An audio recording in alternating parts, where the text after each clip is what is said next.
नमस्ते, स्वागत छ तपाईलाई मेरो युट्युब च्यानलमा। आजको टपिक मैले डिस्कस गर्न गइरहेको छु। आजको टपिक मैले माइक्रो फाइनेन्समा बेस छु। तपाईलाई याद छ होला, एक दिन फेब्रुअरी मन्थमा चाहिँ माइक्रो फाइनेन्सको इन्डेक्स नै के गरेछ भन्दाखेरि नेगेटिभ सर्किट लागेको थियो। त्यो रिजन थियो एउटा राष्ट्रिय ब्याङ्कको सर्कुलर। त्यो पनि त्यो सर्कुलरमा के थियो भन्दाखेरि बोनसको पार्टमा एउटा सर्कुलर आएको थियो। र अहिले मैले यो टपिक किन उठाइरहेको छु भन्दाखेरि राष्ट्रिय ब्याङ्कले फेब्रुअरीमा सर्कुलर इस्यु गर्यो, तर त्यो इम्प्याक्ट भनेको चाहिँ अबको यो माइक्रो फाइनेन्सको बोनस दिँदाखेरिको चाहिँ रिक्वायरमेन्टहरू थियो अथवा कुनै चाहिँ सर्कुलर इस्यु गरेको थियो त्यो माइक्रो फाइनेन्सको पार्टमा। भने त्यतिखेर के सर्कुलर थियो जसले गर्दाखेरि चाहिँ 10% नेगेटिभ सर्किट लाग्यो र अब आउने बोनसमा चाहिँ त्यसको कस्तो इम्प्याक्ट पर्छ त्यो कुरामा हामी के गर्छौँ भन्दाखेरि चाहिँ माइक्रो फाइनेन्सको बेसमा हामी के गर्छौँ डिस्कसन गर्छौँ। सँगसँगै G20 समिट भइरहेछ इन्डियामा, त्यसको मोटो कुन हो र त्यसको कन्ट्रीहरू के हो, त्यसको अब्जेक्टिभ्स के हो, त्यो बारेमा डिस्कस गर्छौँ। र सँगै तपाईँले हिजो अस्तिको न्युज सुन्नुभयो होला, 60% को चाहिँ स्थानीयको चाहिँ डिपोजिटमा काउन्ट गर्ने भनेर त्यसको मार्केटको इम्प्याक्ट कस्तो पर्छ त्यो पार्टमा हामी डिस्कसन गर्छौँ। र नेप्सेको एनालाइसिस छँदैछ, नेप्सेको एनालाइसिसमा हामी बेस्ड हुन्छौँ। र सँगसँगै मेरो जुन चाहिँ क्लासेसहरू छन् त्यो रन भइरहेछ, त्यो रन तपाईँले क्लासेसहरू पनि के गर्न सक्नु भन्दाखेरि एउटामा जोइन गर्न सक्नुहुन्छ। र फर्स्टमा म त्यो सर्कुलरमा आउँछु र त्यो सर्कुलरको पार्टमा म के गर्छु भन्दाखेरि डिस्कसन गर्छौँ। सबभन्दा सुरुमा तपाईँले त्यो सर्कुलर हेर्नु पर्दाखेरि चाहिँ त्यो फेब्रुअरी मन्थको सर्कुलर थियो। त्यसले गर्दाखेरि चाहिँ यहाँ जानुहुन्छ, तल छ, तल राष्ट्रिय ब्याङ्कको साइट खोल्ने बित्तिकै चाहिँ कहाँ गएर हेर्ने भन्ने कुरा देखाइन्छु। तल जानुभयो भने यहाँ सर्कुलर भन्ने आउँछ। यहाँ सर्कुलरमा तपाईँले भ्यू मोर गर्नु भने त्यसपछि सेकेन्डमा क्लिक गर्नुहुन्छ र यो पास्ट भएको हुनाले 3 पेजमा जानु भने यो सर्कुलर तपाईँले यहाँ भेट्नुहुन्छ। यो सर्कुलर हो तपाईँले राष्ट्रिय ब्याङ्कको चाहिँ गभर्नको फेब्रुअरी 22 मा जुन सर्कुलर के गर्यो भन्दाखेरि राष्ट्रिय ब्याङ्कले इस्यु गरेको सर्कुलर हो। यसमा छ डिटेल्सहरू छन्। यो सर्कुलरको बारेमा तपाईँले म धेरै कुराहरू थियो त्यसमा, त्यसको भिडियो पनि मैले पास्ट बनाइसकेको छु। तर अहिले भन्न खोजेको कुरा चाहिँ मैले चाहिँ यहाँ म लिस्टेड गरेको छ के पार्टले के गरेछ भन्दाखेरि यो सर्कुलरले चाहिँ इम्प्याक्ट पारेको छ भनेर। अब यहीँ हेर्ने भने यो सर्कुलरले मेजर इस्यु देखाएको भनेको चाहिँ पहिले के थियो भन्दाखेरि पहिले यहीँ हेर्ने भने लाभांश वितरण मेन भनेको बोनसको कुराहरू के गरेको भन्दा त्यो सर्कुलरमा इस्यु गरेको थियो। र बोनसको पहिले के थियो भन्दाखेरि 20% सम्म चाहिँ डिभिडेन्ड डिस्ट्रिब्युट गर्ने क्यापेसिटी दिएको थियो भने त्यसलाई घटाएर कति बनायो त भन्दाखेरि चाहिँ 15% बनायो। यदि कुनै पनि माइक्रो फाइनेन्सले 20% होइन अब 15% भन्दा बढी यदि बोनस डिस्ट्रिब्युट गर्छ भने 50% को के गर्नु पर्यो भन्दाखेरि जेनरल रिजर्भमा राख्नु पर्यो भनेर चाहिँ त्यसमा के गरेको थियो भन्दाखेरि चाहिँ एमेन्डमेन्ट गरेको थियो। यो चाहिँ एमेन्डमेन्ट गरेको थियो भनेपछि 20 बाट के ल्याएको थियो 15 ल्याएको थियो। त्यसरी अर्को के गरेको थियो भन्दाखेरि क्लाइन्ट प्रोटेक्सन फन्डमा हिजो अस्ति चाहिँ कति थियो भन्दाखेरि यदि 20% चाहिँ दियो भने कुनै प्रब्लम थिएन। 20 भन्दा माथि दिएको खण्डमा कति पर्सेन्ट भन्दाखेरि 25% चाहिँ के गर्थ्यो भन्दाखेरि यसले क्लाइन्ट प्रोटेक्सन फन्डमा चाहिँ राख्नु पर्थ्यो। तर त्यसैले चेन्जेस के गर्यो त भन्दाखेरि क्लाइन्ट प्रोटेक्सन फन्डमा चाहिँ अब यदि 15% भन्दा बढी बोनस दियो भने चाहिँ 35% के गर्यो भन्दाखेरि चाहिँ यसले चाहिँ प्रोभिजन गर्नु पर्यो अथवा रिजर्भमा राख्नु पर्यो, क्लाइन्ट प्रोटेक्सन फन्डमा राख्नु पर्यो। सेकेन्ड हो एउटा त हिजो अस्ति 20 थियो 15 बनायो, 15 बाट 50% रिजर्भ फाल्नु पर्यो। अर्को चाहिँ 15% भन्दा बढी दियो भने केमा गर्नु पर्यो भन्दाखेरि 35% तपाईँले क्लाइन्ट प्रोटेक्सन फन्डमा तपाईँले उसले चाहिँ राख्नै पर्यो। दुईटा म्यान्डेट तपाईँले देख्ने हो। त्यसैगरी अर्को के गर्यो भन्दाखेरि चाहिँ यो सोशल रेस्पोन्सिबिलिटी अथवा सामाजिक उत्तरदायित्व भन्ने जुन हेड छ त्यो हेडमा के गर्यो भन्दाखेरि पहिले 1% मात्रै जान्थ्यो। पहिले नर्मली के गर्थ्यो भन्दाखेरि टोटलको 1% मात्रै जान्थ्यो। तर अब के भन्नु यसले भने यदि 15% भन्दा बढी बाड्नुहुन्छ तपाईँले भने यसमा पनि तपाईँले 10% के गर्नु पर्यो भन्दाखेरि चाहिँ तपाईँले सोशल रेस्पोन्सिबिलिटी तपाईँले के गर्नु पर्यो भन्दाखेरि डिपोजिट गर्नु पर्यो अथवा यो हेडमा पनि तपाईँले छुट्याउनु पर्यो। भनेपछि तपाईँले के देख्नुभयो त भन्दाखेरि 15% भन्दा माथि दियो भने 50% रिजर्भ, त्यसै गरी क्लाइन्ट प्रोटेक्सनमा 35% रिजर्भ, अनि त्यसपछि 10% केमा राख्नु पर्यो भन्दाखेरि तपाईँले संस्थागत सामाजिक उत्तरदायित्वमा राख्नु पर्यो। र यो भर्खरै हिजो अस्तिको सर्कुलरले यसलाई के गर्यो भन्दाखेरि चाहिँ यदि तपाईँले 2081 मा मर्ज अथवा एक्विजिसन तपाईँले गर्नुभयो भने चाहिँ यो जुन 10% को जुन सामाजिक उत्तरदायित्व थियो त्यसलाई के गर्यो भन्दाखेरि एक्सक्लुड गर्यो या तपाईँले छुट पाउनुहुन्छ भनेर चाहिँ मर्जर एक्विजिसनलाई के गर्यो भन्दाखेरि यो गर्यो। अब म यो पार्टलाई लिएर म एक्सेलमा आउँछु। तपाईँले चाहिँ कसरी चाहिँ राष्ट्रिय ब्याङ्कले त्यो पार्टमा छुट्याउँछ भनेर म तपाईँले एक्सेलमा आयो। अब एक्सेलमा आउने बित्तिकै मैले तपाईँले के लिए त भन्दाखेरि मैले एउटा तपाईँले फरवर्ड कम्युनिकेसनको अथवा एफएनडिबिएलको लिए जसले चाहिँ के गर्छ भन्दाखेरि डिस्ट्रिब्युटेड प्रफिट सबभन्दा बढी पब्लिस गरेको छ भनेपछि अब यसको क्यापेसिटी कति हुन्छ त एक्ज्याक्टमा राष्ट्र ब्याङ्कले के हेर्छन् यो सर्कुलरले के इम्प्याक्ट गर्छ म तपाईँले यसमा भन्दैछु। सबभन्दा सुरुमा यसको फरवर्डको पेड अफ क्यापिटल मैले तानेको छु 1 अर्बको पेड अफ क्यापिटल छ। 1 अर्बको पेड अफ क्यापिटल हुँदाखेरि चाहिँ 1 अर्ब डिभाइड बाई 100 गर्दाखेरि चाहिँ 1 करोडको के भयो त उसको नम्बर अफ आउटस्ट्यान्डिङ सेयर भयो, त्यसमा कुनै प्रब्लम भएन। 7980 को उसले फाइनेन्सियल पब्लिस गरिसक्यो। फाइनेन्सियल पब्लिस गरिसकेपछि उसको नेट प्रफिट कति भयो त भन्दाखेरि 22 करोडको उसले के गरेछ नेट प्रफिट पब्लिस गरेको छ। 22 करोड नेट प्रफिट पब्लिस गरेपछि उसको अर्निङ कति भयो त भन्दाखेरि 20 को के आयो त इपिएस आयो। तर उसले के भन्यो भन्दाखेरि म डिस्ट्रिब्युट कति गर्छु भन्दाखेरि 76 करोडको डिस्ट्रिब्युट गर्छु। अब यो डिस्ट्रिब्युट किन चाहिँ योभन्दा धेरै भयो त भने तपाईँले अझै खोज्नु पऱ्यो भने केमा जानुहुन्छ भन्दाखेरि तपाईँले यही फरवर्डको वेबसाइटमा जानुहोस्। फरवर्डको वेबसाइटमा गइसकेपछि तपाईँले फरवर्डको क्वार्टरको रिपोर्टमा जानुहोस् र यहाँ हेर्नुहोस् यसले के भनेछ भन्दाखेरि 22 करोडकै नेट प्रफिट उसले पब्लिस योचोटिको गर्यो। जेनरल रिजर्भमा राख्नुपर्ने त्यो राखो, जति छ उसले घटाउनु पर्ने घटाइसकेपछि तल आएर के गर्यो भन्दाखेरि यसले रिटेन अर्निङ हिजो अस्तिको जुन रिटेन अर्निङ थियो त्यो 1 अर्ब चाहिँ म योचोटि बाँड्छु भनेर यसले के गर्यो भन्दाखेरि डिक्लेयर गर्यो। भनेपछि 22 करोडको नेट प्रफिट रिजर्भबाट म काटो, 20% को रिजर्भ म्यान्डेटरी छ त्यो पनि अगाडि नै काट्छ।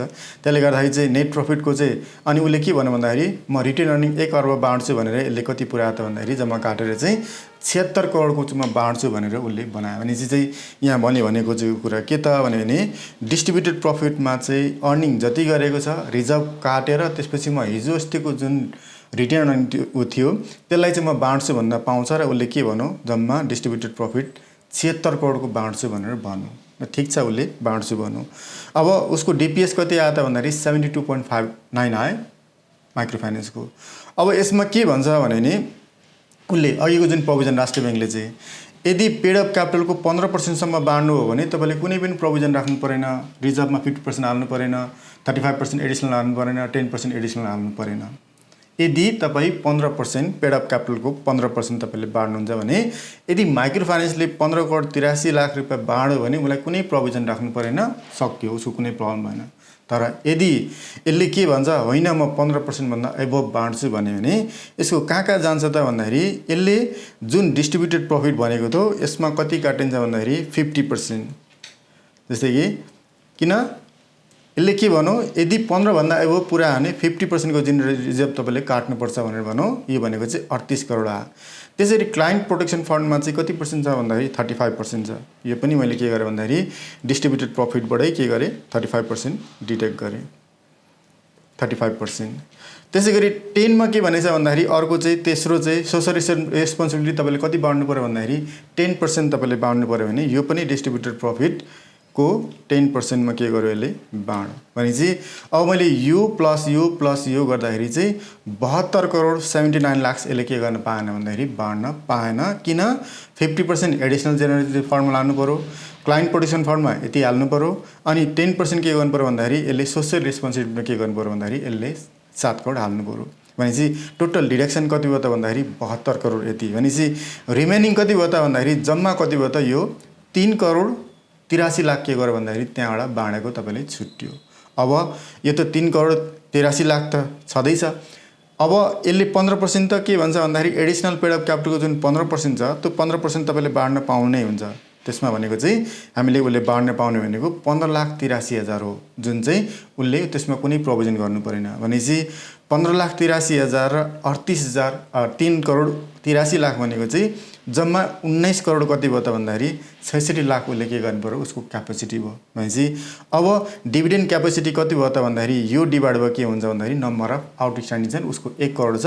भनेपछि डिभिडेन्ड क्यापेसिटी कति भयो त भने यो 18.63 उसको डिभिडेन्ड क्यापेसिटी थियो यो सर्कुलरले गर्दाखेरि चाहिँ। भनेपछि यदि डिस्ट्रिब्युटेड भन्छ भने पनि राष्ट्र ब्याङ्कले यदि कुराहरू च्यापेको छ भने चाहिँ यसले के गर्न पायो त भन्दाखेरि जम्मा 18.63% मात्रै के गर्न पाउँछ भन्दाखेरि उसले डिस्ट्रिब्युट गर्न पाउँछ। किन भन्दाखेरि चाहिँ राष्ट्र ब्याङ्कको जुन प्रोभिजन छ त्यो प्रोभिजनबाट के हुन्छ सबै काट्दै जान्छ अनि उसले पाउने भने कति त बाँड्ने भनेको 18.63। अब अर्को प्रोभिजन हिजो अस्तिको के भन्नु भन्दाखेरि यदि 2081 सम्म मर्ज अथवा एक्विजिसन गरो यदि 2081 सम्म मर्ज अथवा एक्विजिसन गर्यो भने यो 10% को तपाईँले काट्नु पर्दैन भने यो तपाईँले हटाइदिनु हो भने यहाँ कति पर्सेन्ट आउँछ त भन्दाखेरि 25.89% को के आउँछ उसको क्यापेसिटी आउँछ। भनेपछि यदि यो 10% डिडक्ट गर्यो भने चाहिँ यहाँ कति आयो त यसको 25.89, तर यदि 10% पनि हाल्नु पर्यो भने यसको क्यापेसिटी कति आयो त भन्दाखेरि 18.63। भनेको मतलब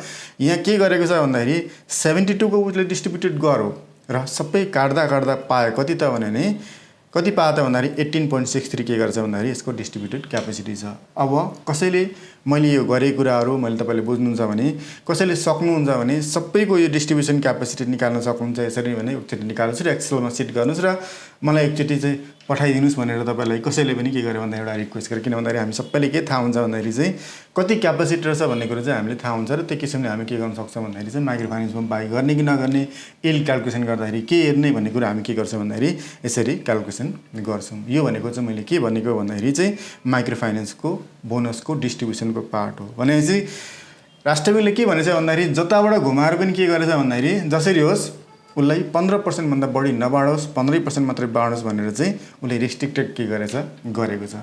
जसरी होस् उसले 15% मात्रै बाढोस् भनेर चाहिँ रिस्ट्रिक्टेड गरेको देखिन्छ।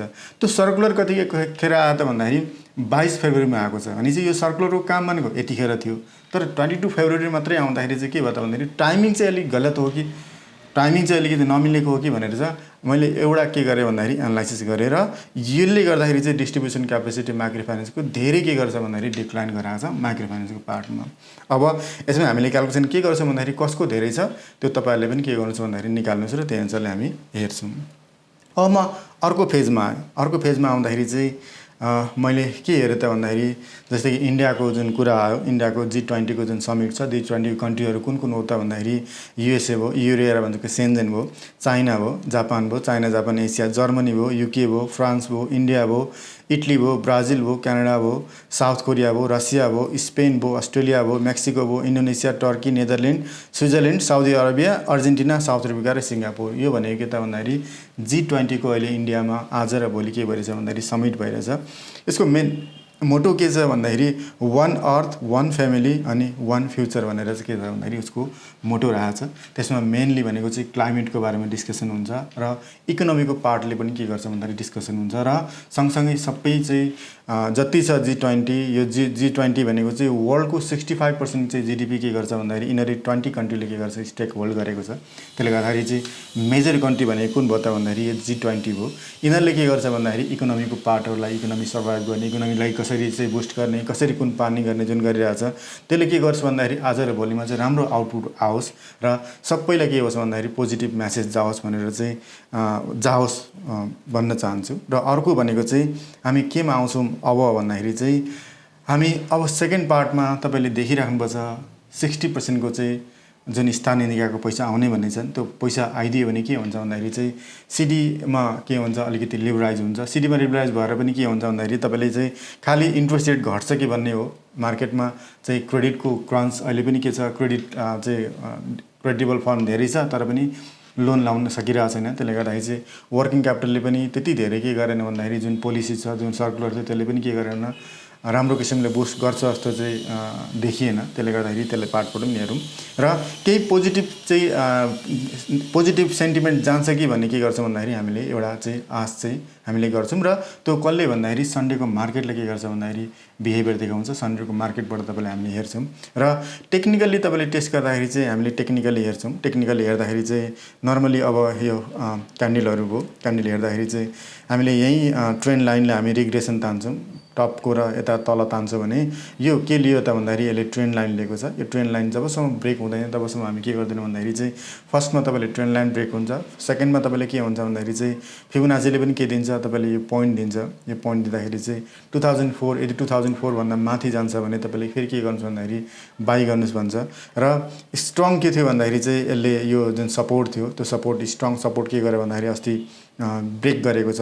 तर जबसम्म यो चाहिँ क्यान्डलले भोलिपल्ट चाहिँ यदि भोलिको क्यान्डल सन्डेको क्यान्डल योभन्दा माथि क्लोजिङ दिन्छ भने यसलाई ब्रेक गरेको मानिँदैन। त्यसले गर्दाखेरि चाहिँ अब सन्डेको मार्केटले के गर्छ भन्दाखेरि तपाईँले चाहिँ डिक्लेयर गर्न सक्छ चाहिँ मार्केट कता जाने हो। तर पनि तपाईँले के हुन्छ भन्दाखेरि बाईको पोजिसन भनेको 2004 भन्दा माथि हो र ट्रेन्ड लाइन ब्रेक गऱ्यो भने तपाईँले के गर्न सक्नु भन्दाखेरि एउटामा तपाईँले बाई गर्न सक्नुहुन्छ।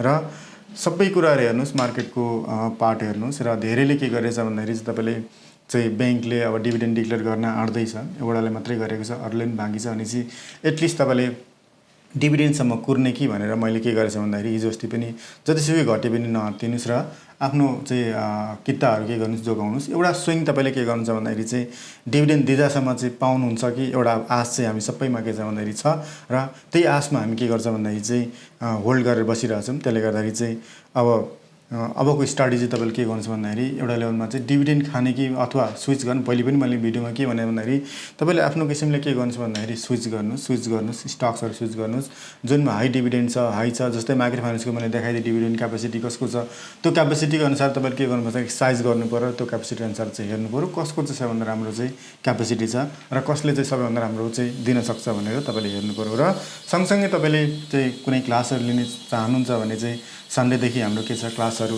रन भइरहेछ, अनलाइन पनि छ र फिजिकल पनि छ। तपाईँले चाहिँ यो नम्बरमा के गर्न सक्नु भन्दाखेरि कन्ट्याक्ट गर्न सक्नुहुन्छ। हस् त आजलाई यति नै, नमस्ते।